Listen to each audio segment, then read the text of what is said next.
pessoal, vamos dar sequência às nossas aulas, agora com aulas gravadas. O tema de hoje é o das obrigações divisíveis e indivisíveis. Portanto, a gente segue com o programa analisando uma nova classificação no contexto das obrigações. Então, se liga numa coisa, para a gente poder contextualizar o que estava sendo discutido, a gente fez uma primeira classificação das obrigações quanto ao tipo de pagamento.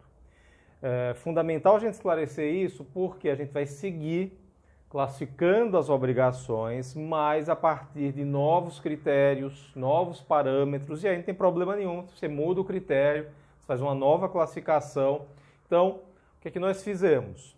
O estudo das obrigações quanto ao tipo de pagamento que o devedor realizaria, quanto ao tipo de prestação. E aí, classificação das obrigações em dar, fazer e não fazer. Beleza? Gravei aqueles 2 vídeos, deixei para vocês. Então, essa análise ela foi feita. A gente segue o estudo das obrigações e a gente segue classificando.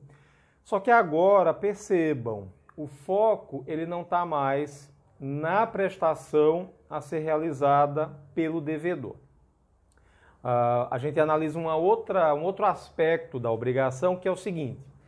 Numa relação obrigacional, o que é que mudaria se, eventualmente, nós tivermos pluralidade de sujeitos? Então, você imagina aí, tanto faz uma obrigação de dar ou uma obrigação de fazer, mas numa situação concreta em que você tenha, por exemplo, vários devedores, ou então vários credores. Imagina uma compra e venda de um animal em que eu tenha um comprador e 3 vendedores em que o preço foi pago e agora está correndo o prazo para os vendedores entregarem esse animal. Considerando isso, que eu tenho vários devedores, o que é que muda no contexto dessa obrigação? Ou seja, o credor vai poder exigir de cada devedor somente a sua parte na obrigação ou de cada devedor pode ser exigido o pagamento integral da prestação, cumprimento integral da prestação. Então percebam que quando eu tenho pluralidade de sujeitos, esse questionamento ele vai surgir. E qual seria? A prestação ela vai poder ser fracionada ou a prestação ela vai ter que ser cumprida ou exigida integralmente. Eu dei como exemplo agora uma situação aleatória de um contrato de compra e venda de um animal de raça, um animal único, mas uma hipótese em que eu teria 3 vendedores. Eu posso mudar o pano de fundo, né? Eu posso pensar, por exemplo, uma compra qualquer, numa loja de material de construção. São 3 irmãos que residem no imóvel, decidiram reformar esse imóvel, vão para uma loja de material de construção e assumem uma dívida de 10 mil reais, 15 mil reais. Todos eles contraem a obrigação, firmam o contrato, contraem a dívida, estão devendo agora 3 irmãos, vamos lá, 9 mil reais, e aí fica a dúvida. Os 9 mil reais poderão ser cobrados integralmente de cada um dos devedores? Não é somar 999, 3 devedores. Então eu posso acionar um deles para cobrar os 9 mil, aí o cara diz, opa, não tem, então eu vou acionar o segundo para exigir dele o pagamento, mas não só da parte dele, 3 mil, mas eu quero os 9.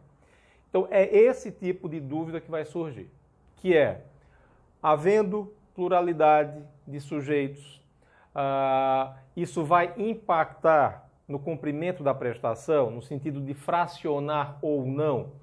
Tendo em vista essa discussão da pluralidade de sujeitos, o Código Civil traz para a gente a distinção das obrigações em obrigações divisíveis e obrigações indivisíveis e, posteriormente, o Código traz a regulamentação das obrigações solidárias. Então, obrigações divisíveis, obrigações indivisíveis e obrigações solidárias.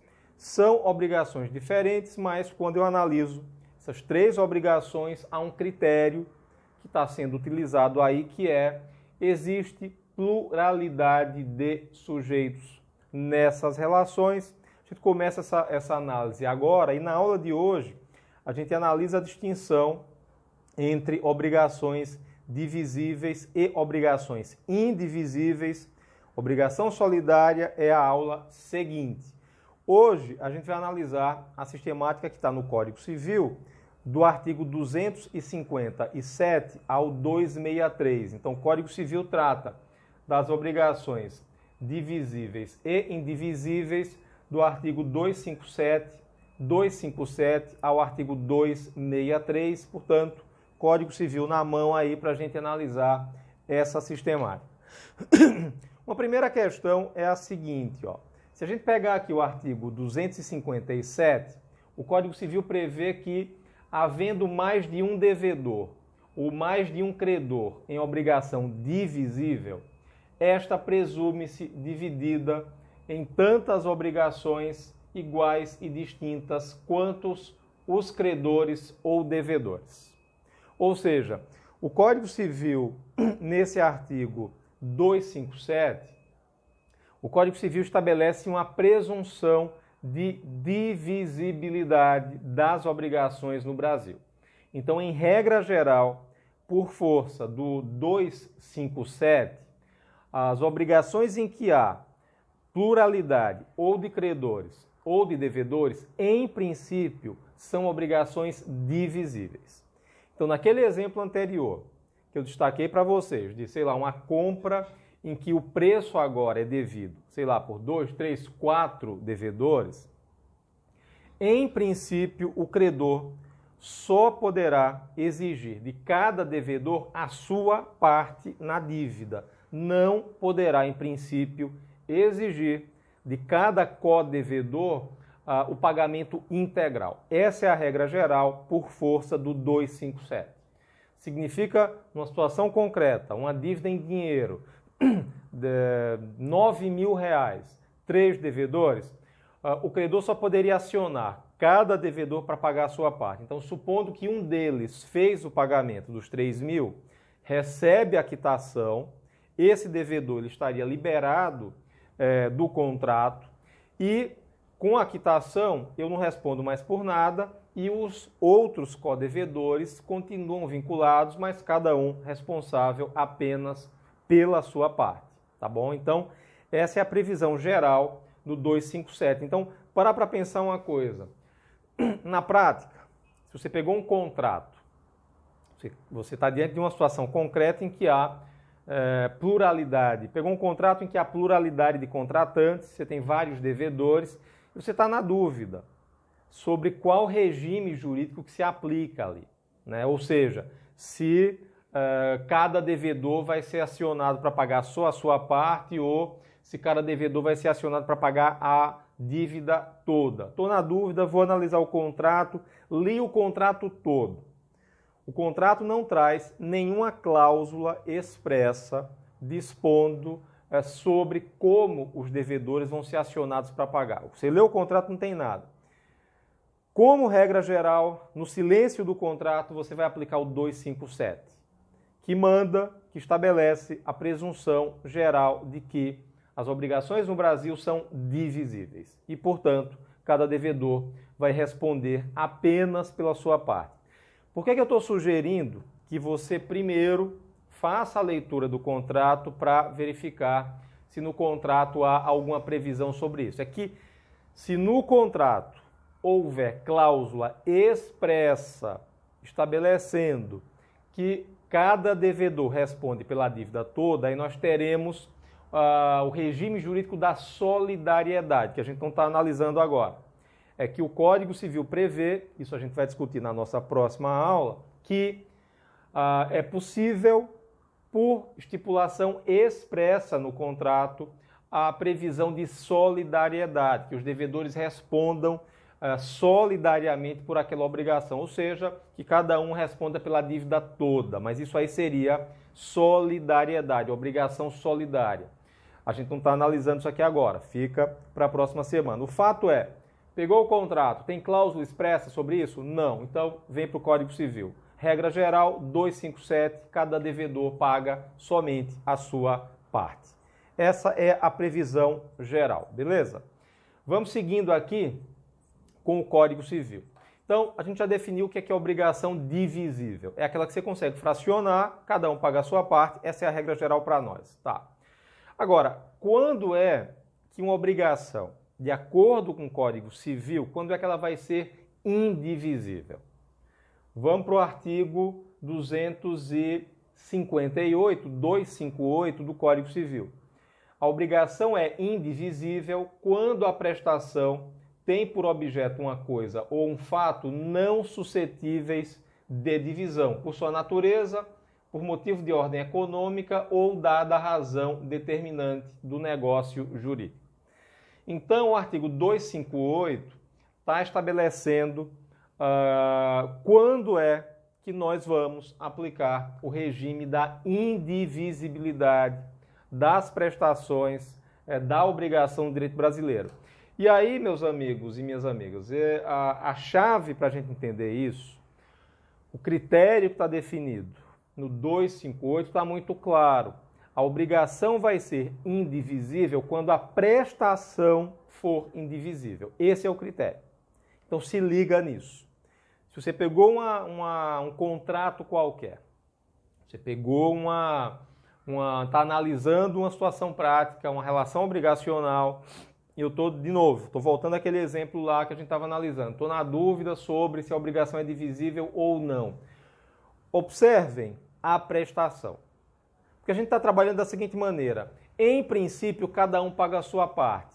Essa é a previsão do 257. Porém, pode ser o caso de você estar analisando e você observar, no caso concreto, que não há como, não é fisicamente possível ou economicamente possível fracionar aquela prestação. Então, prestação, o pagamento pelo devedor, foquem nisso. Esse é o critério. Se não for possível dividir, você aplica o 258 e, portanto, você está diante de uma obrigação que é indivisível. Vamos para o exemplo prático disso. Você imagina, por exemplo, vamos lá, o primeiro exemplo, né, eu comecei essa nossa conversa com isso, uma compra e venda de um animal de raça. Eu tenho três irmãos que são criadores de animal, né, de cavalo, por exemplo, cavalo de raça. É um contrato de compra e venda de um animal de raça. Eu tenho um comprador, ele faz a compra de um animal por 100 mil reais. E do outro lado, no outro polo do contrato, eu tenho três vendedores. Percebam, numa situação como essa, a dívida do comprador é um pagamento em dinheiro. Ele foi lá e, vamos supor, pagou adiantado os 100 mil reais. Qual é a prestação agora que deverá ser cumprida pelos três vendedores? A entrega do animal.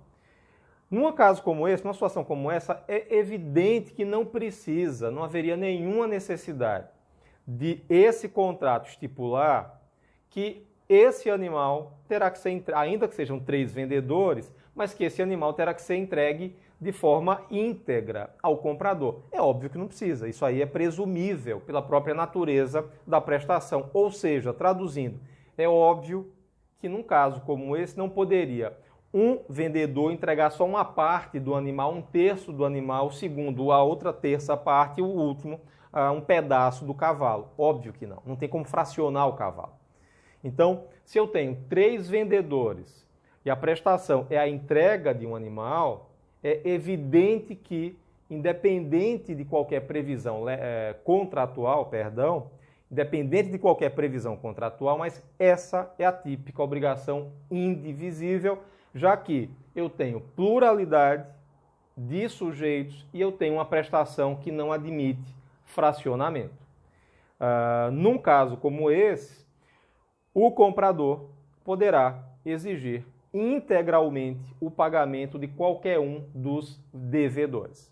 Então, numa situação como essa, quando a prestação for indivisível, não for possível o fracionamento, o devedor, o codevedor, embora ele não seja devedor sozinho, mas ele não poderia, num contexto como esse, quando ele eventualmente fosse acionado pelo credor para pagar, ele não pode, em sua defesa, argumentar, olha, é o seguinte, eu não vou pagar não vou cumprir com a prestação inteira porque eu quero cumprir só com a minha parte. Não rola cumprir só com a sua parte quando se tratar de obrigação indivisível, porque a prestação não é fracionável, logo, cada devedor poderá sim ser acionado para pagar a dívida toda.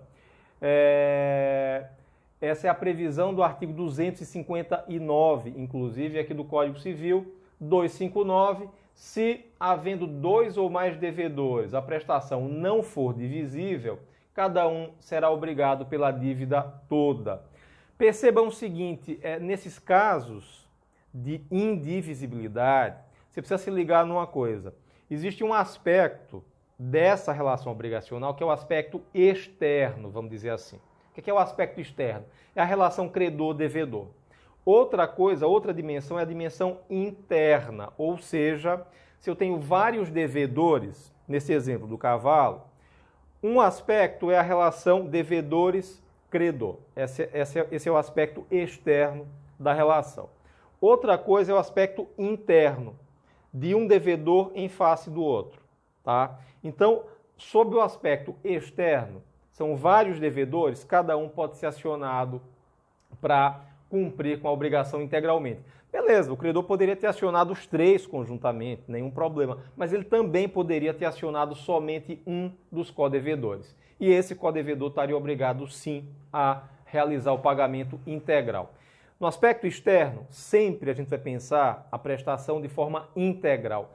Internamente, depois que, por exemplo, um dos devedores foi acionado e ele pagou a prestação sozinho, aí internamente que esses codevedores façam o rateio, problema nenhum. Aquele que pagou sozinho, aí ele pode regressivamente, no plano interno, cobrar dos demais aquilo que pagou a mais, aquilo que pagou por eles, e aí certamente vai ter um rateio agora em dinheiro, problema nenhum. Mas você percebe que essa é uma questão interna e que não vai impactar no aspecto externo da relação, que é sempre o quê? Haver essa ideia de um pagamento integral. Poderia ser o contrário, né? É a previsão do 260, artigo 260, que prevê exatamente o inverso, aquela situação em que eu tenho vários credores. Poderia ser o contrário, né? Nesse exemplo que eu estou dando, explorando da venda de um animal, nós poderíamos ter, por exemplo, 5 compradores do animal, eles pagam o preço antecipadamente, eu tenho um vendedor só, e agora eles estão aguardando a entrega do animal. Percebam, o objeto é o mesmo, né? A prestação é a mesma, é uma prestação que não é suscetível de fracionamento, de divisão. O que eu mexi aqui no exemplo? Eu só mexi no polo da relação. Agora eu tenho 5 credores e um devedor só. Mas a dinâmica vai continuar exatamente igual, porque não tem como fracionar a prestação. São 5 credores, um devedor, obrigação indivisível. Cada credor, a cobrança poderia ser conjunta pelos 5 credores, ou cada um deles poderá individualmente exigir desse vendedor a entrega do animal. Ele entregou o animal, o vendedor, para ele a relação termina, acabou, ele cumpriu com a parte dele, ele entregou o animal. Ele não poderia, esse vendedor, argumentar, opa, mas eu devo para os 5, não vou entregar só para você. Não, prestação indivisível. Se foi acionado, você paga a dívida toda.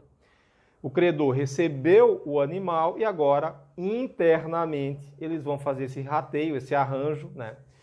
Provavelmente um arranjo em dinheiro ou outro arranjo que eles estipulem, mas essa é a questão agora interna, problema nenhum. Mas vocês percebem que o pagamento foi feito integralmente. Então, para a gente concluir essa primeira parte, minha gente, a lógica, portanto, da indivisibilidade é que a gente vai ter ou vários credores ou vários devedores, mas é como se, não é isso, mas é como se, por exemplo, quando eu tivesse vários devedores, é como se tivesse um devedor só, porque ele vai ser cobrado da dívida toda. Sendo vários credores, é como se fosse um só, porque eu vou fazer aquele pagamento para aquele credor da prestação toda como se fosse um credor sozinho. Então, você não tem como fracionar, como dividir essa prestação, beleza? Bom, vamos lá para o artigo 263, que trata de uma hipótese interessante, que é o seguinte. Vamos pegar a situação, um exemplo que eu estou dando agora, que é, vamos manter esse exemplo para facilitar essa nossa conversa, que é a venda de um animal de raça. Vamos voltar para o exemplo inicial. São 3 vendedores, portanto eu tenho 3 devedores, a prestação é a entrega de um animal de raça. Tá? A gente discutiu, né, a gente deixou claro como é que fica agora a questão do cumprimento da prestação. Tem que cumprir com a prestação integralmente, beleza. Só que aí eu tenho a seguinte dúvida, o seguinte questionamento, que é o que acontece no contexto de uma obrigação indivisível quando houver o inadimplemento da obrigação. Porque a obrigação era a entrega de um animal de raça. E por alguma razão o animal não foi entregue. E a gente já sabe que, via de regra, quando há o não cumprimento da prestação, a punição para o devedor qual é? Pagamento de perdas e danos. Então perceba, são 3 devedores que não entregaram o animal. Na verdade, o animal não foi entregue porque morreu por culpa dos devedores, né? O animal foi vítima de maus tratos e aí morreu antes da entrega. Se morreu antes da entrega, eu estou diante do descumprimento do contrato, né? O descumprimento contratual, inadimplemento, e evidentemente que não há mais como haver a entrega efetiva do animal, o cumprimento da prestação, não sendo possível, então o comprador vai poder exigir perdas e danos. Mas a questão é a seguinte, exigir perdas e danos de quem? Né? Exigir perdas e danos de um dos devedores? Eu posso exigir as perdas e danos integralmente somente de um deles? Ou as perdas e danos eu vou fracionar? Traduzindo, o animal, a entrega do animal, essa prestação, ela não era fracionável, a gente sabe que não. Mas na medida em que a prestação não é mais essa, agora é pagamento de perdas e danos, porque eu estou diante do descumprimento contratual. Pagamento de perdas e danos, eu vou manter o regime da indivisibilidade e, portanto, cada devedor pode ser acionado para pagar o total das perdas e danos ou não se mantém esse mesmo regime, já que o pagamento em dinheiro, porque perdas e danos a gente está falando de grana, né? Dinheiro é fracionável por natureza. Então, se, por exemplo, nesse caso concreto, o comprador tinha efetuado o pagamento de 100 mil reais antecipadamente, eu tenho os 100 mil, que seria a devolução do preço, e mais a multa contratual, que seriam as perdas e danos. Vamos pensar aí 30 mil. 130 mil divide-se por 3, né? Ou por 4, ou por 5, enfim, não importa. Mas dinheiro é fracionado. Nesse caso agora, como é que fica? Divide ou não divide? Código Civil, artigo 263, que estabelece que perde a qualidade de indivisível a obrigação que se resolver em perdas e danos. Então, se a obrigação deixou de ser cumprida e foi convertida em perdas e danos, a prestação era indivisível, mas as perdas e danos não. As perdas e danos serão sim fracionadas. E isso demonstra de forma muito clara aquilo que eu conversava com vocês no começo, que é o fato de que o critério que está sendo usado para definir essa divisibilidade ou não da obrigação é a natureza da prestação. Um animal de raça, a entrega de um animal, é evidente que não é passível de divisão, mas dinheiro é. Então, como mudou a natureza, digamos assim, da prestação, uma obrigação que era indivisível, quando ela é convertida em perdas e danos, agora cada devedor vai pagar só a sua parte. Então, pelo 263, essa prestação ela se torna divisível quando convertida em perdas e danos. Agora, só para a gente fechar aqui, só precisa se ligar numa coisa, tá? Quando se trata de perdas e danos, mesmo no caso aqui de obrigações indivisíveis, o legislador ele teve que ficar no meio termo, que é o de conciliar a sistemática das obrigações com a sistemática geral de responsabilidade civil. O que é que significa isso? é que, pela sistemática geral de responsabilidade que a gente tem no Brasil, só pode ser acionado para pagar perdas e danos aquela pessoa que foi culpada pelo descumprimento da obrigação. Então, o que é que prevê o Código Civil nesse 263, né, que traz a regra geral de que, quando a obrigação indivisível foi convertida em perdas e danos, que aí cada um paga só a sua parte. Essa é a regra geral que está no caput do 263, mas esse mesmo artigo 263 traz um regramento mais detalhado aqui em 2 parágrafos. Parágrafo 1º, se, para efeito disposto nesse artigo, houver culpa de todos os devedores, responderão todos por partes iguais. Parágrafo 2º, se for de um só a culpa, ficarão exonerados os outros, respondendo só esse pelas perdas e danos. É que precisa ter uma correlação aí entre a culpa pelo descumprimento da obrigação e o pagamento de perdas e danos. Então, no exemplo anterior que a gente estava tratando, eu tenho 3 devedores. Se os 3 foram responsáveis pela morte do animal, todos responderão pelas perdas e danos. E como a gente já viu, por força do 263, essas perdas e danos são agora fracionáveis. Os 3 pagam sim as perdas e danos, mas cada um vai pagar só a sua parte no valor total das perdas e danos. Beleza?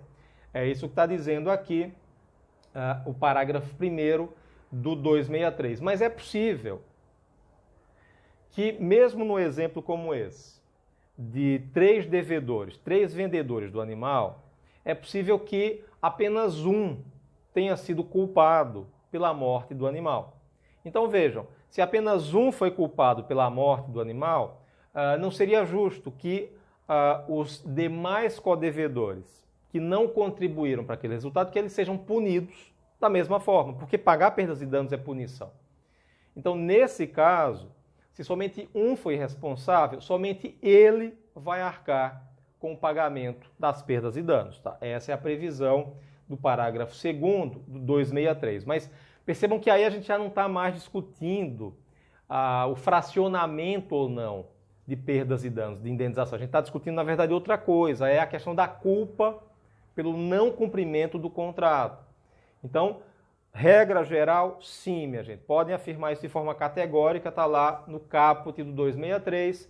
Converteu a prestação em perdas e danos, fraciona-se. A questão é só saber qual devedor ou quais deles são culpados pelo não cumprimento da prestação, e aí, ainda que de forma fracionável, ainda que de modo divisível, só fica obrigado a pagar perdas e danos aquele devedor que efetivamente deu causa, que foi culpado pelo não cumprimento da prestação, tá certo? Então, é isso, pessoal. Espero que a explicação tenha sido clara para vocês.